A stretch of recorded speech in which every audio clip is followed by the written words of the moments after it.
So kamwana chikoro naume, mwana chikoro mai naume, kamwana chikoro mai naume. Nasi ndiri nani regai titsemure dhiriora titaure nyaya dzemauto. I'm so saddened with the connected. Thank you so much. Vana dhirihora iro vanogara mudhiriho, dhirihora rembanje vanogara mudhiriho, dhirihora iro vanogara mudhiriho, dhirihora rembanje vanogara mudhiriho. Vakomana ndadzoka mukoma Silvester, ndadzoka foni yapera moto kutraya kuda kukonekta foni kuti pakaipa mudhara. Dhirihora vakomana, dhirihora rembanje vanogara mudhiriho, dhirihora iro vanogara mudhiriho, dhirihora rembanje vanogara mudhiriho. Vakomana vanogara mudhiriho, hora rembanje vanogara mudhiriho. Tatambena Ruby, come here, my girl. Go empty this and put fresh. You don't appear there because I want to. Okay. Yeah. Ona dhirihora vakomana, dhirihora rembanje vanogara mudhiriho. Vakomana vanogara mudhiriho, dhirihora rembanje vanogara mudhiriho. Usatambe navo vanogara mudhirihora, vanogara mudhiriho, dhirihora vakomana, dhirihora rembanje vanogara mudhiriho, dhirihora iro vanogara mudhiriho, dhirihora rembanje vanogara mudhiriho, dhirihora vakomana. Ngati one day let's tag more people on this presentation. Ndirikurwadziwa vakomana, ndirikurwadziwa. Mauto ndenyika yeZimbabwe, haasi mauto ekumba kwemunhu. Ndirikunzwa kurwadziwa. Hanzi nemwe munhu utaura kunyepa. Ndakakuudza ndikati pa KG6 nendirimo muofisi yemabrigadier meme ndinonge ndirimo. Thank you. Ndikakuudza ndikati muofisi yamunangagwa nendirimo. Aloini zviri sei, makadini vana veZimbabwe? 57 vanhu ngatikasirei. Tanonoka kutanga 9, following 200% you the follow blessing njenga zviri kufamba here mwana wamai. Regai ndimbokurura tipfekere chiuto. Tautaura dzechiuto manje, saka kana takutaura dzechiuto tofanirwa kupfeka dzechiuto. Ndo dzatava kutaura nadzo. Ndirikunzwa kurwadziwa. Regai taure dzechiuto manje. Topfeka. Hane mumwe munhu uya wakapfeka kana azviite. Kana kudya ndodya ndichifamba. Kupfeka ndopfeka ndichifamba. Ndichitaura ndichipfeka. Kudya ndichidya ndichifamba ndichitaura. The clueless regime is so sad, guys, so sad.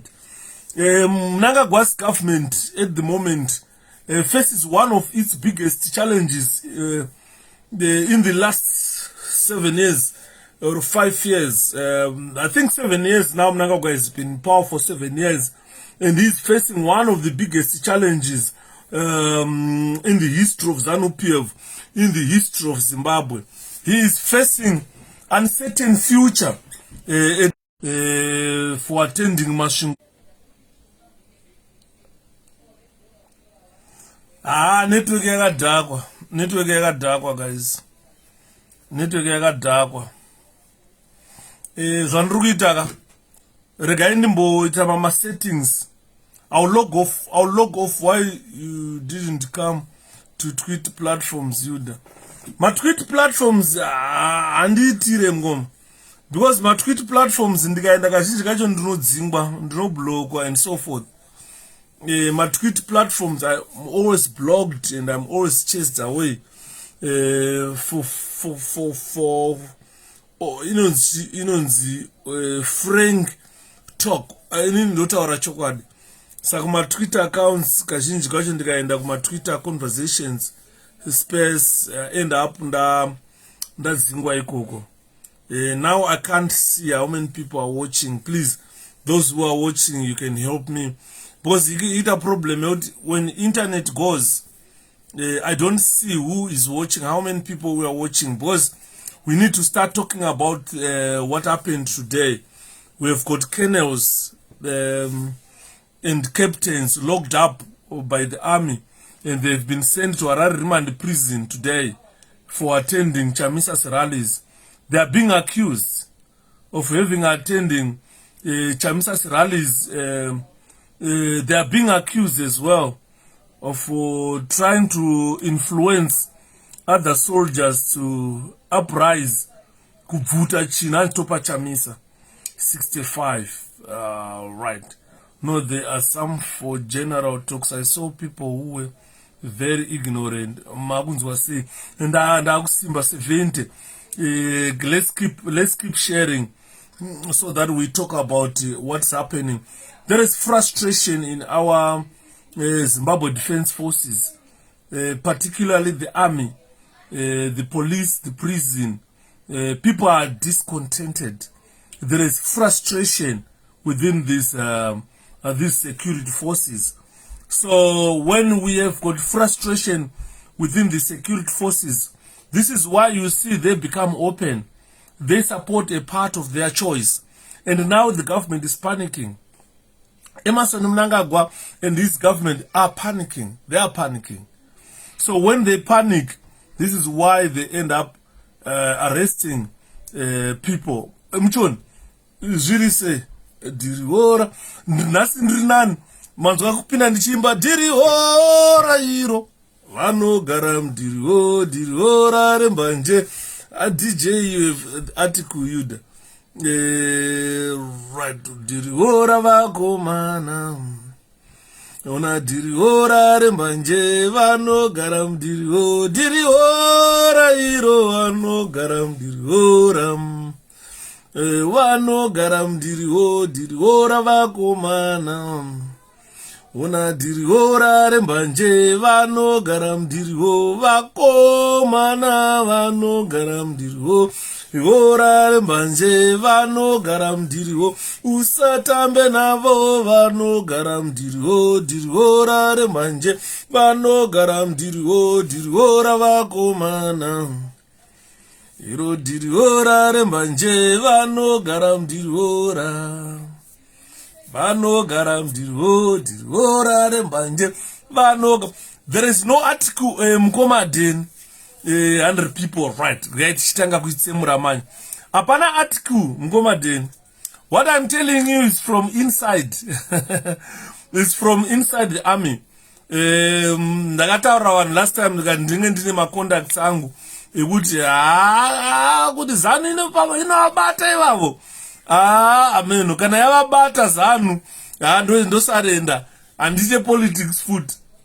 Vakomana vandodhila navo vari muarmy vari kupolisi uku kuprison handitauri because kuprison kunozoita senge ndotila advantage nondakashandako saka ndoziva vanhu vakawanda kuti ndikada information commissioner's office ndoiwana but ndiri kutaura kwandisina kusenza army, police ne-air force ikoko handina kushanda but information yandoda ndoiwana handimona. So it's said that we've got captains logged, we've got colonels logged. The 4 of them they've been logged at Harare remand prison today. I got a call this morning.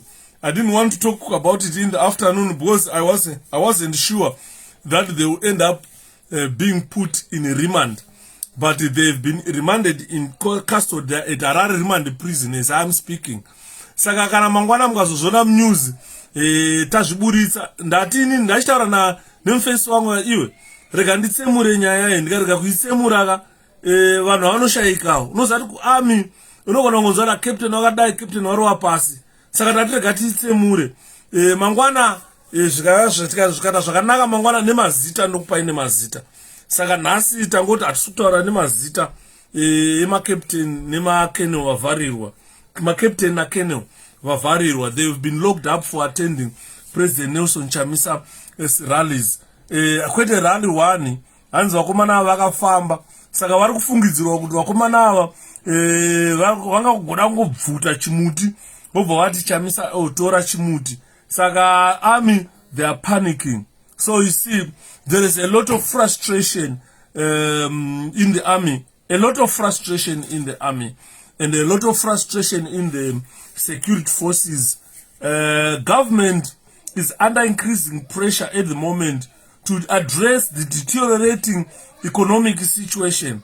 So it does not help Zimbabwe government to lock up all these soldiers, because it's just an iceberg.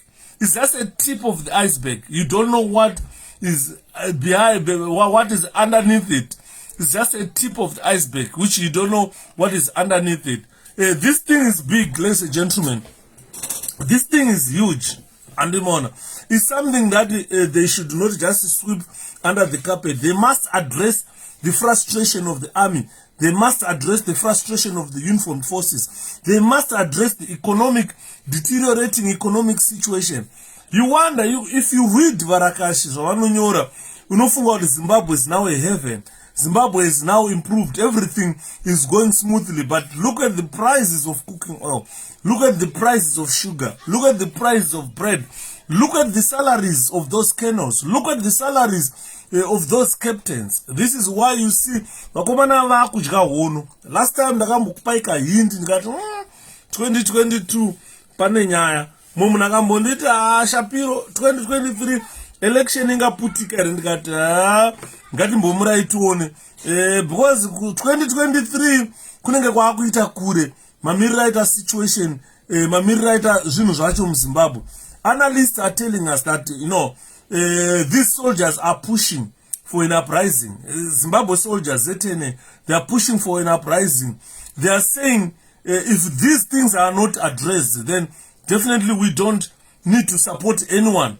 We have to stand as Zimbabwe National Army and save the people. When as everybody stand a rebel, why? It's because of frustration. Nothing is working at the moment. Do you know how much soldiers are getting paid? And what pains most is, look at the Mvana agawina with the councillor of 𝗦𝗵𝗺𝗀𝗺 𝗦𝘁𝗂𝗍𝗵 anonzi Scott. If you look at the type of car he drives, there is no soldier in our country who can drive that type of a car. If you look at how much US dollars you are sleeping on top and taking photographs, posting them on social media, unaona kunyemuza masoja, isalary yebattalion yese, mabattalion ese yanga achidya zvake, akaisa gold bullion here, driving expensive cars. And irikona masoja vanenge vachiona all what they call mega deals. When they go there, they say mega deals, we've signed this and that and that. They come back home with that money and share amongst themselves. 𝗥𝗹𝗹𝗶𝗏 go and build a roundabout 𝗵𝗵𝗺𝗀. You understand? How much? Roundabout $230 million US dollars. So all the monies that the government is borrowing at the moment goes to 𝗥𝗹𝗺. For your own information, the government debt now stands at 19 billion. 19 billion. That means each and every Zimbabwean, you are urukutengeswa nehurumende for about 16,000 US dollar. About 16 to 20,000 US dollar. So murukutengeswa. Hans, why are you being negative? I've never been negative, Timon. I am being positive because this is what is on the ground. Tell your government to stop arresting our soldiers. Tell your government to release our captains. Tell your government to release our colonel right now. There is nobody who is being negative, but the government is being negative. When you see a government that stops a council from performing its duties, it's negative, it's sabotaging the country. Because Harare is the administrative seat of our country. If you see what is happening now, the soldiers are the ones involved in armed robberies because they are not getting paid enough. So the government is being negative. Let the government be positive.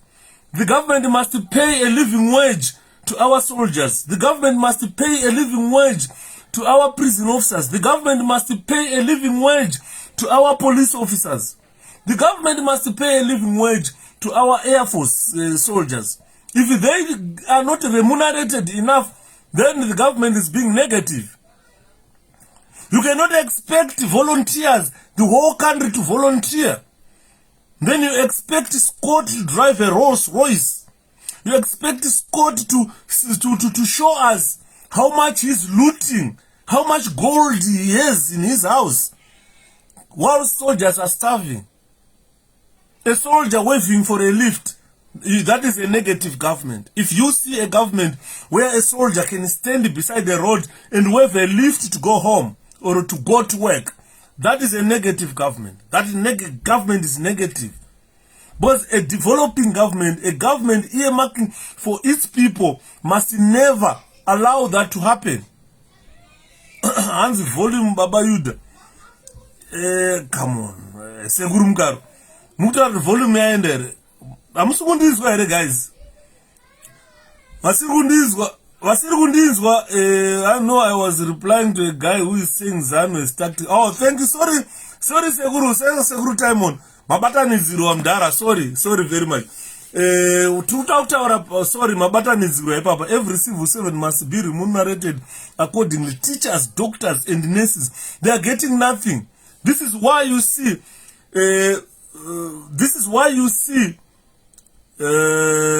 Thanks, Mchon. Loud and clear. Thanks so much. This is why you see that the soldiers now, they can go and participate in any political part of their choice. So arresting them for attending President Nelson Chamisa rally, you know, it doesn't change anything. Because chinonziregera ndo chiri mumaoko. Chiri muchinyati, chiri mudumbu inofanacho. Bana Yuda, who said Mgoma, God bless, thanks Mgoma. All civil servants must be paid enough, loud and clear. Thanks, volume good. Thanks, Ru. Mandue, volume bo Mgoma Yuda. Thanks so much. Iri bo atete ndatenda. So chinonziregera ndo chiri mumaoko. Chiri mumoyo kana chiri mudumbu unofanacho. Inini, I'm a very good example. Kuti one, ndaisungwa ndichitochwa. Two, ndaimiswa basa ndichidzingwa mukembi. Kuti buda munomu uri munhu weMDC. Three, ndainyimwa promotion kubasa ndichizi uchazopromotwa kana tsvangirai wotonga. Muruyazo, vati mubate zvandiri kutaura panapa. One, I used to be arrested on several occasions. Ndichitochwa andidya. Two, ndaimiswa basa inini kunzi iwewe uri opposition leader. Three, I was overlooked for promotion. Hizi haupromotwe, uchazopromotwa kana MDC yakutonga. The simple reason was that I became ndakataura openly. I like Mdara Changirai. I just love MDC. You understand? I like 𝗏𝗏𝗀𝗏𝗏. I love MDC. I used to say my MDC. Vakomana vaindiona kuna prison, vaitoka ndiona kuti Changirai. They used to think, call me Changirai, because I loved my MDC. I loved my Changirai. I supported Changirai openly. I did not hide it, because that was my constitutional right to support that part of my choice. Vakandisunga, vakanendisa kumatribunal, ndikatongwa a lot. Ndakapinana nezvakawanda zvona nhasi. Ndopeta maoko ndomboita reflect on things that were happening to me from 2000 to 2008 before I left Zimbabwe. Saka ndaona kuti we have got soldiers vamwe vane authority than me. Votokamira apo vanogona kunzwikwa vachitaura. Ina ndiri junior officer, not a junior, I was senior pabasa, ndiri junior officer in terms of rank. I had a lot of experience in the prison services than the rank that I held. Saka, you find now that the soldiers are feeling this economic impact. This economic impact in our country, they lie that it is caused by sanctions. And if you ask Mnangagwa why sanctions don't prevent him from buying cars, if you see his, if you see Zek